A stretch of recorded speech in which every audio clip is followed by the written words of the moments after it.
안녕하세요. 안성화 전도사입니다. 오늘부터 우리가 시편으로 큐티 묵상을 하게 되었습니다. 먼저 찬양, 달고 오묘한 그 말씀, 찬송가 200장 같이 부르시고 기도하고 시작하도록 하겠습니다. 달고 오묘한 그 말씀, 생명의 말씀은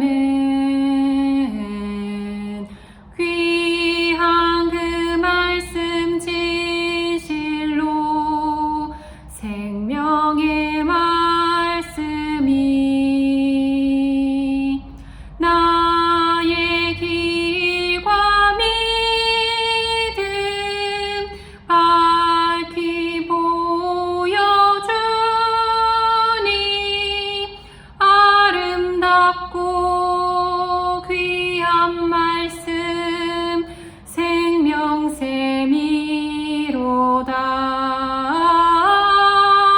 아름답고 귀한 말씀 생명샘이로다.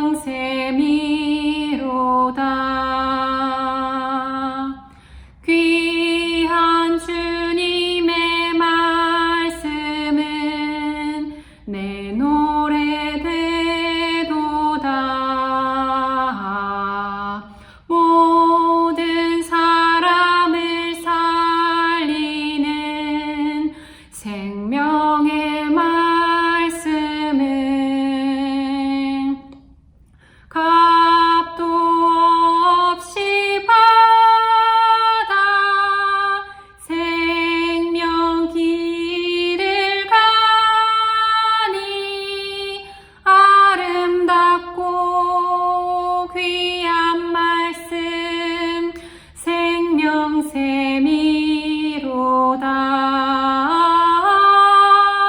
아름답고 귀한 말씀 생명샘이로다.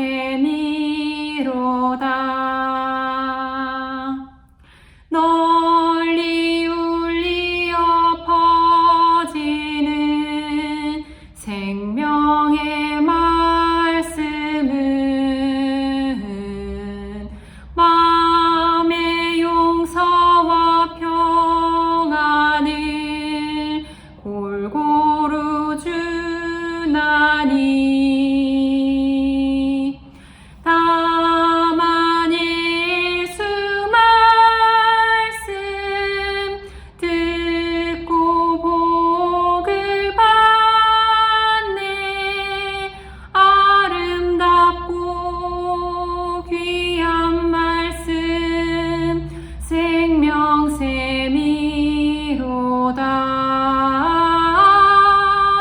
아름답고 귀한 말씀 생명샘이로다.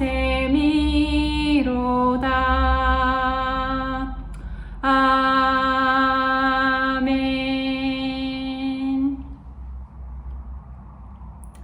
하나님 아버지 감사합니다. 또 우리 성도님들께서 시편 묵상하는 것을 도와드리기 위해 이렇게 주님 앞에 나와왔습니다. 주님, 이 시간 함께 해주셔서 우리가 하나님의 말씀을 어떻게 보고 어떻게 받아들이고 그것을 나에게 어떻게 적용하며 주님 그 말씀대로 살아간다는 게 어떤 것인지를 다시 깊이 생각해 볼 수 있는 시간 되게 하여 주시고, 또 그렇게 살아냄으로써 또 하나님께 영광 올려드리는 우리 성도님들의 삶이 되게 도와주세요.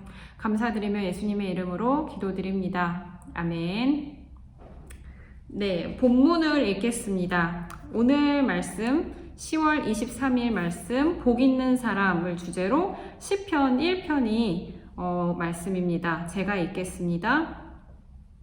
복 있는 사람은 악인들의 꾀를 따르지 아니하며 죄인들의 길에 서지 아니하며 오만한 자들의 자리에 앉지 아니하고 오직 여호와의 율법을 즐거워하여 그의 율법을 주야로 묵상하는도다. 그는 시냇가에 심은 나무가 철을 따라 열매를 맺으며 그 잎사귀가 마르지 아니함 같으니 그가 하는 모든 일이 다 형통하리로다. 악인들은 그렇지 아니하며 오직 바람에 나는 겨와 같도다. 그러므로 악인들은 심판을 견디지 못하며 죄인들이 의인들의 모임에 들지 못하리로다. 무릇 의인들의 길은 여호와께서 인정하시나 악인들의 길은 망하리로다. 아멘.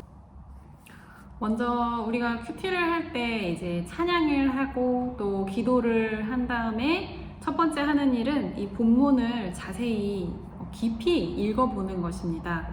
저는 이제 개인적으로 본문을 읽을 때는 몇 번 이렇게 반복해서 한 서너 번은, 최소 서너 번은 읽어보는 편이고요.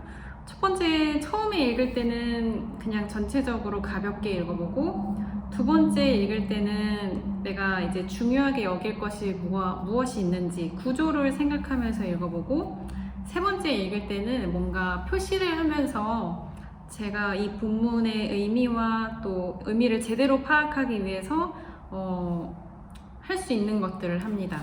한번 보여드릴게요. 이런 식으로 표시를 해가면서 말씀을 읽기도 합니다.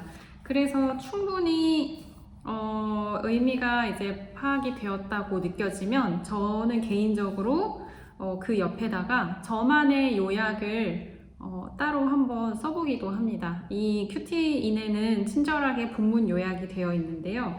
이것은 전체적인 의미를 파악하는 데 도움을 주는 것 같고요.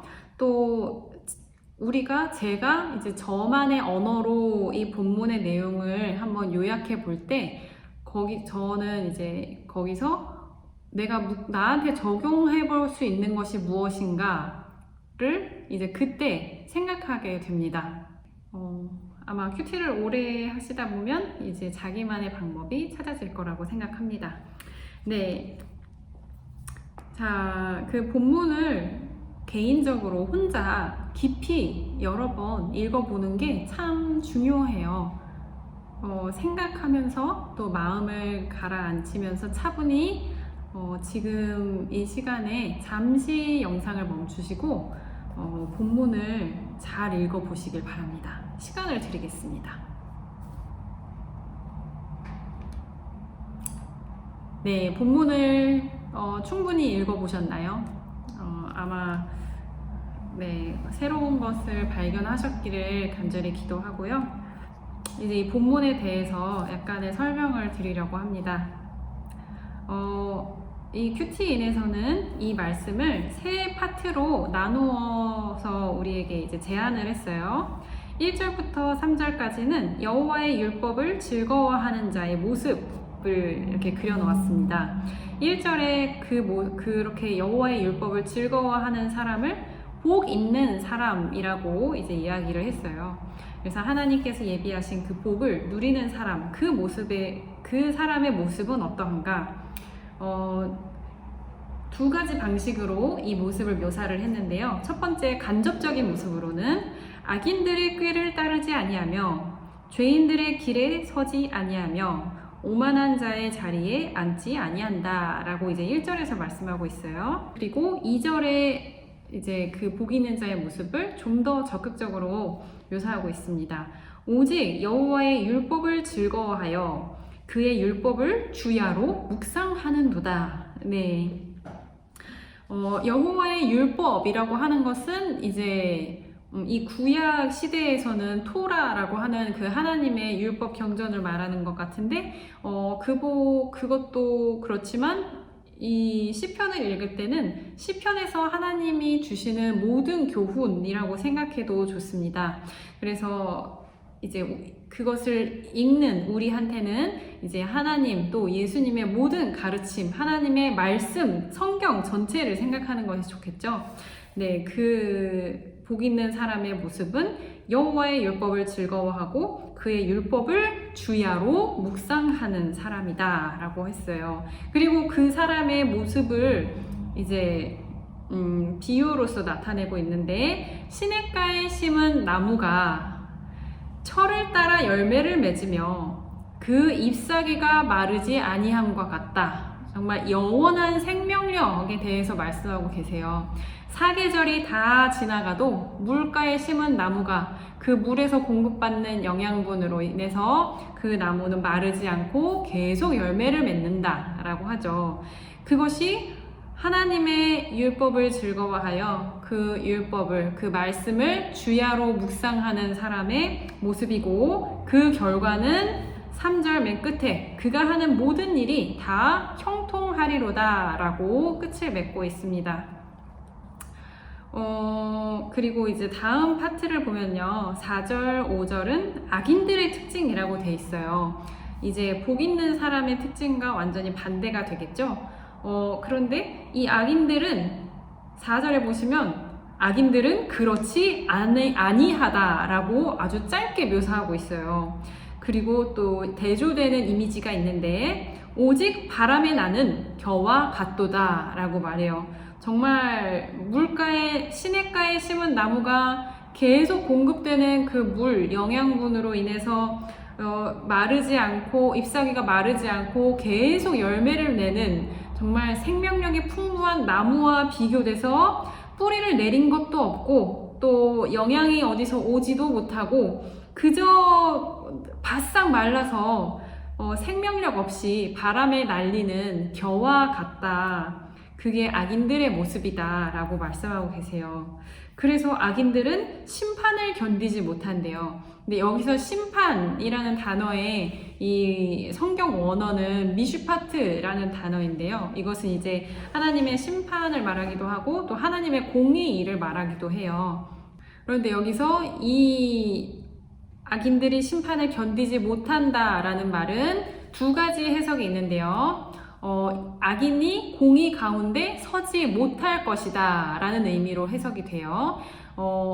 악인들은 절대 하나님의 공의로운 일에 함께하지 못한다 라는 거고, 또 두 번째 의미는 이 악인이 이 세상의 마지막에 있을 최후 심판 때에 그 하나님의 앞에 서지 못한다 라는 의미예요. 그래서 그때 있을 그 생명의 부활에 참여하지 못한다 라는 그런 뜻도 있습니다. 그래서 이 죄인들은 의인들의 모임에 들지 못하리로다 라고 말씀하고 계세요. 여기서 의인들이란 하나님의 공의, 이 미슈파트를 원하고 그 공의와 심판 앞에서 부끄러움이 없는 사람들의 모임을 말한다고 할 수 있습니다. 그래서 이 6절로 이제 넘어오면 하나님께서 이 의인과 악인들의 길을 아주 극명하게 대조하고 계세요. 무릇 의인들의 길은 여호와께서 인정하시나 악인들의 길은 망하리로다 라고 극명하게 아주 대조하고 계십니다. 네. 이렇게 우리가 이제 본문에 대해서 깊이 있게 파악을 한 다음에는 오늘 이제 제가 우리 성도님들께 제안할 만한 적용점에 대해서 말씀을 드리자면요. 일단은 이 시 안에, 이것은 이제 시니까요. 시 안에 나타난 두 가지 대조되는 이미지를 한번 깊이 묵상해 보는 것입니다. 그것은 시냇가에 심긴 나무, 그리고 바람에 나는 겨, 이 두 가지 의미인데요. 이것이 본문에서, 이 성경 말씀에서 어떤 의미가 있었나? 시냇가에 심긴 나무는 그 물 곁에, 물가에 심겼기 때문에 끊임없이 그 영양이 풍부한 땅에서 계속 자라고 또 계속 열매를 맺고 잎사귀가 마르지 않는 정말 영원한 생명에 대한 것이고, 대한 이미지이고, 또 바람에 나는 겨라는 것은 뿌리도 없고 영양도 없고 정말 바람이 불면 그저 이리저리 흔들리면서 목적도 없고 어디 정착할 곳도 없는, 정말 어찌 보면 비참하고 보잘것없는 이미지가 강한데, 과연 나는 어떤 모습인가, 또 나는 어떤 모습으로 있기를 원하는가에 대해서 생각해 볼 수 있을 것 같습니다. 그리고 두 번째는 여기서 극명하게 대조되는 것이 이제 복 있는 사람과 악인의 모습이에요. 만약에 복 있는 사람에 대해서 우리가 생각을, 우리한테 적용을 해본다면 나는 과연 이러한 모습으로 살고 있는가? 나는 악인들의 꾀를 따르지 아니하며 죄인들의 길에 서지 아니하며 오만한 자리에 앉지 않고 있는가?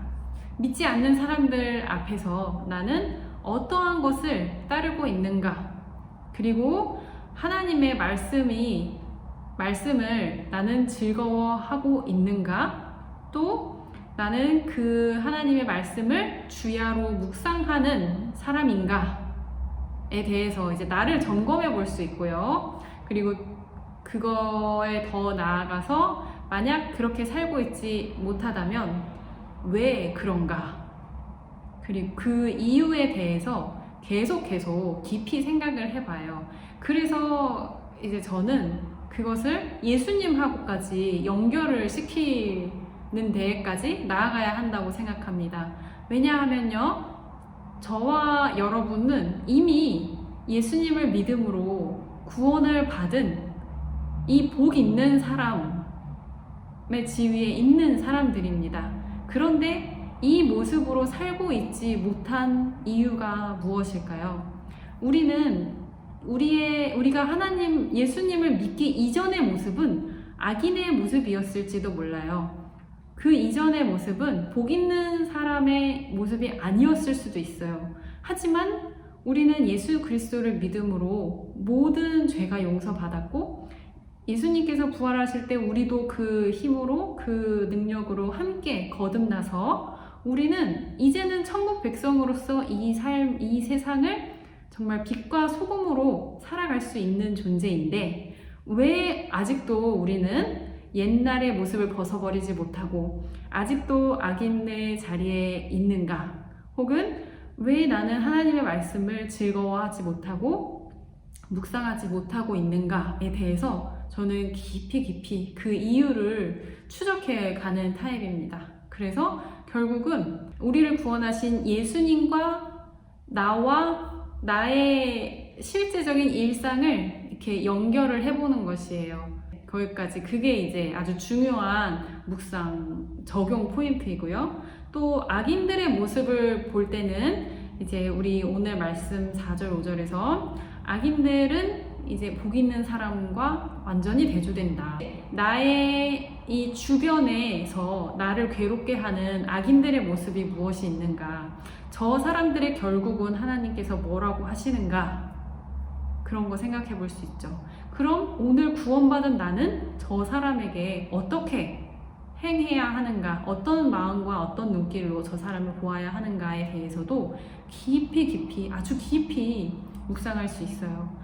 예수님께서 복음을 전하고 구원하기를 바라셨던 사람은 어떤 사람인가? 예수님께서는 죄인 되었을 때 우리에게 찾아와 주셨거든요. 그리고 분명히 우리는 우리 스스로 예수님을 영접한 게 아니라 다른 사람에게서 복음을 전해 들었고 우리가 예수님을 영접했을 거예요. 네.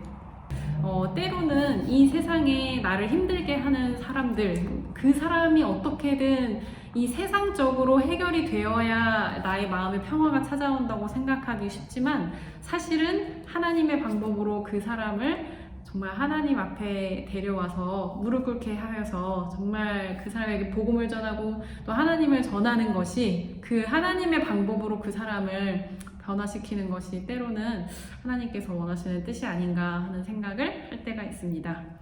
네, 이렇게 이것 말고도 또 여러분께서 생각하시는 적용점들이 분명히 다양하게 있을 거예요. 그런 다양한 이제 적용을 마치고 나면 우리가 이 말씀을 가지고, 오늘 묵상한 것을 가지고 하나님 앞에 기도를 해야 합니다. 제가 이제 뽑아본 기도 포인트는 3가지예요. 첫 번째는 감사하는 것. 우리가 예수 그리스도를 믿음으로 우리는 이미 복 있는 자의 위치에 설 수 있는 자격이 있습니다. 이미 우리는 시냇가에 심긴 나무로서 정말 끊임없이 말씀에서 생명력을 공급받고 있는 정말 하나님의 귀한 자녀들입니다. 네, 그거에 감사할 수 있으면 좋겠고요. 또 묵상한 것 중에 우리가 회개할 것이 분명히 있을 거예요. 복 있는 자와 같은 모습으로 살지 못하는 우리의 모습. 그런데 회개라는 말은 돌이키다 라는 뜻이 있거든요. 그런데 돌이키는 것만으로 끝나는 게 아니에요. 돌이켜서 하나님께서 원하시는 방향으로 한 걸음 전진해야 그것이 진정한 회개입니다. 그래서 세 번째 이제 기도는, 두 번째가 회개 기도고요. 세 번째 기도는 돌이켜서 내가 붙들어야 하는 하나님의 자녀의 모습을 구체적으로 하나님께 고백하는 거예요. 그래서 내가 지금부터 나는 이렇게 살기를 원한다고 하나님께 결단하는 기도를 하는 것입니다. 이렇게 결단하고 나면 우리는 진짜로 우리 일상생활에서 그렇게 살아볼 수 있는 힘을 얻게 될 것이에요. 이제 남은 시간 동안 함께 큐티를 이제 조용히 해보시고 잘 여러분의 삶에 적용해 보시고 또 하나님께 기도 드리고 묵상을 잘 마치시기를 바랍니다. 감사합니다.